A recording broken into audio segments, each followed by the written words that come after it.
working. I need to change the thing to where it's not. So, give me a second.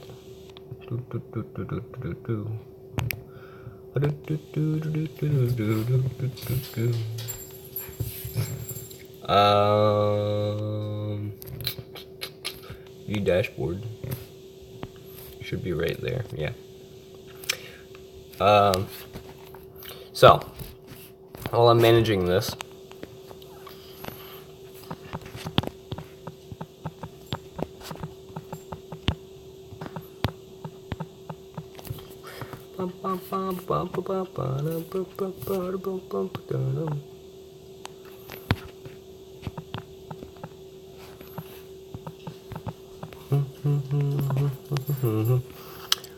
yeah, I am going to be in the just chatting section.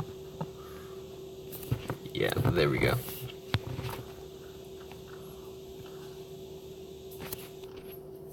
I gotta rename it again because it didn't save the name.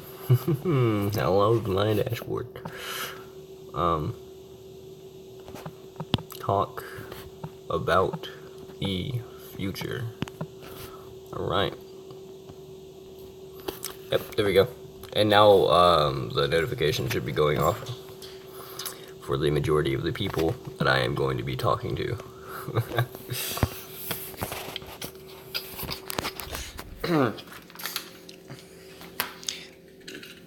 So, it's probably going to be giving me notifications a little bit later than it should, so I'm going to go ahead and start talking. I think it's time for me to do some new things, some stuff I never thought I would do. Well, no, I knew I was, well, no, I didn't actually. I brought it up a long time ago, in one of the streams with the person I called my quote-unquote son, and, I told him, hey, I started playing D&D, and then I gave him a good old story from whenever I was playing D&D, because I found it very fun, and I was playing as a player at the time, which now is something I duly miss, however, because I haven't played in a while. We never went through and did another session after the first, like, 5, because we never got to the chance to do it. But now, I haven't had my router, like, fixed in a very long time, so I can't get on a stable game. So it's left me to do things that I wouldn't do normally. And I'm at like a different house right now. This isn't my actual normal, like, place of staying. This is my mom's house. And I'm making mac and cheese, and that's what I'm going to be doing throughout this entire stream. It's over there. I'm going to put some ham shreds in it, and make some beans. Oh shit, I need to make the beans. Forgot about that. But what I was doing this stream for was because I wanted to tell you guys about a new endeavor that I'm probably going to start doing if I can get my stable computer going, or if I get the new computer that I've been planning on getting. It's going to be a desktop, not a laptop, which is going to be, ooh, insane. Where's the beans? I can't find the beans.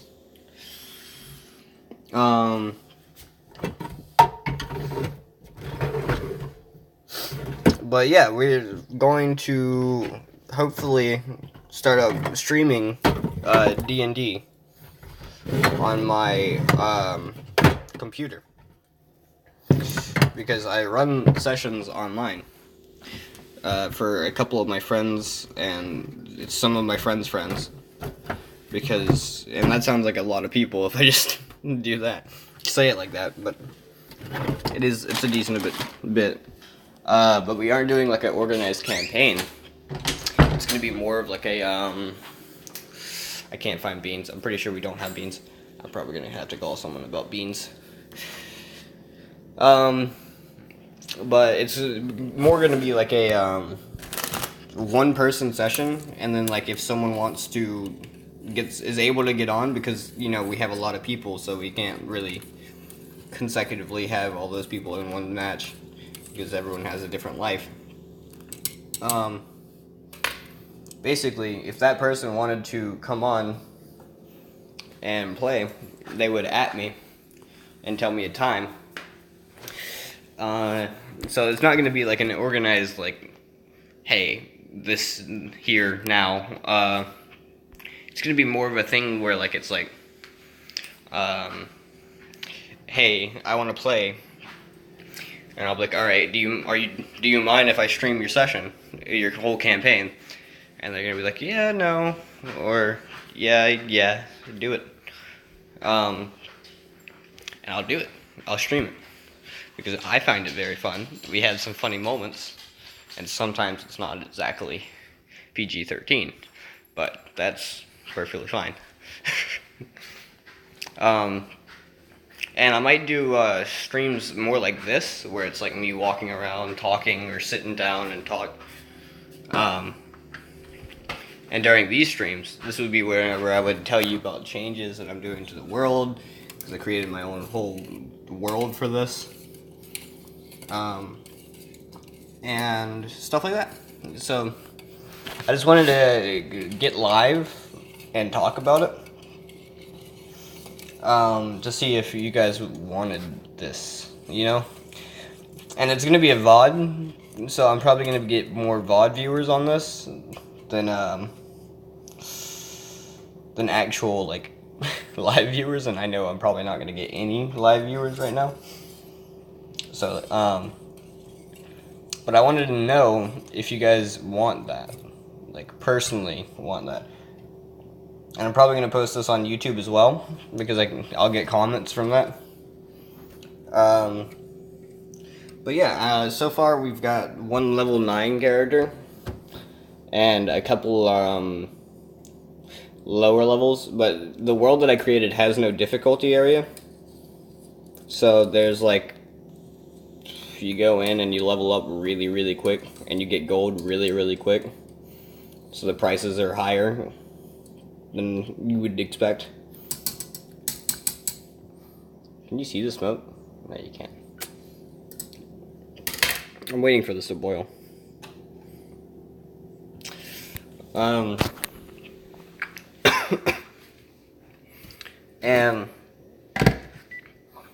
I don't know. I feel like it'll be fun, and you guys will find some characters that you're gonna really like. And if you don't find characters that you really like in these sessions, then there's gonna be a lot more people playing. So there's a high chance that at least one of them are gonna be people that you like. We have, so far I've introduced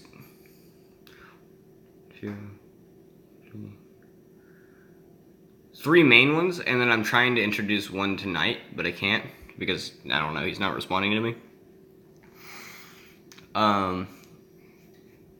And the whole like situation with that is we have one Aron, and the world's like separated in multiple different places. It's like racism is a huge thing in the world, and it's not like a good thing, and I don't mean to make it into a good thing. It's a terrible fucking thing, but it's just normal for them in that world. And because there's like wars happening. There's a war between the orcs and the elves, and that is mainly based off of just how different their lifestyles are, and they just don't believe in each other. Orcs are more savage, the elves are like up and tight. Oh, we're boiling. Okay, let me stir this real quick, sorry. And the orcs live in the desert, the elves live in the tundra. So that's that environmental difference right there. I haven't really truly come up with a real good reason as to why they're in war, but they're in war. Oh shit. Alright, let me turn this heat down real quick. Okay. And then I'm gonna let this sit for 12 minutes. Hold on, my black screen went black. There we go.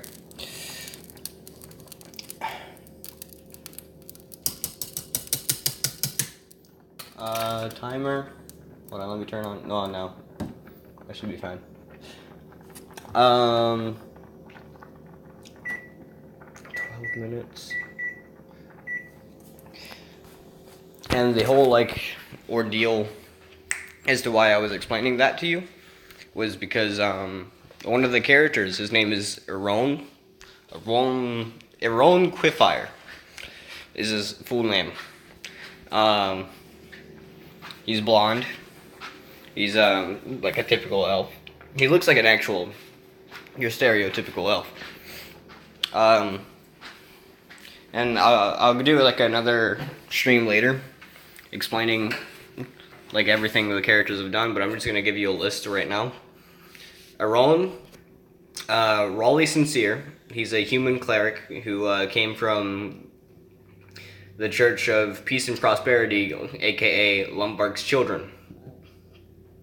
He was an orphan, which is why they call it Lumbark's Children, because the church seconds as like a orphanage. The third was let's see, what was his name? Canos Vuz. He is a human. He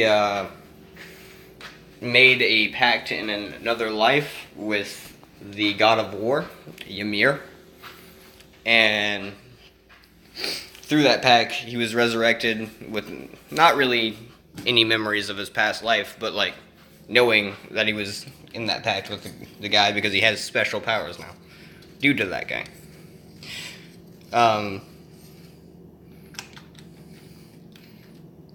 And then there is, let me see, where did I put that box? Well, yeah, he was born in an orphanage as well, but he wasn't in the Lumbark's Children orphanage simply because he didn't believe in the god of, well, no, he believed, but he didn't worship the god of prosperity.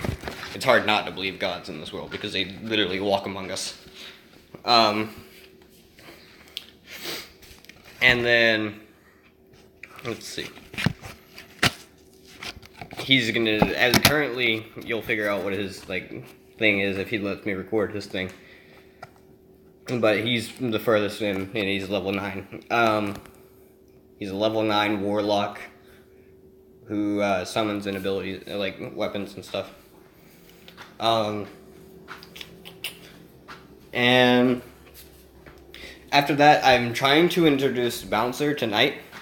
He's a undead Kenku who was resurrected because in his past life he was a the protector of the Kenku village called Kenkuit. And in that village, as the name suggests, it is Kenku. So they tried to resurrect him, horribly failed. He has no skin, no organs, no eyes. He can't see unless he uses True Sight, which is the ability that you use to see like magical essence, and that's the only way you can see. You can only see magic. So if someone doesn't have magic, you're screwed. You can't see them, and if you're walking up to a table, you can't see it. And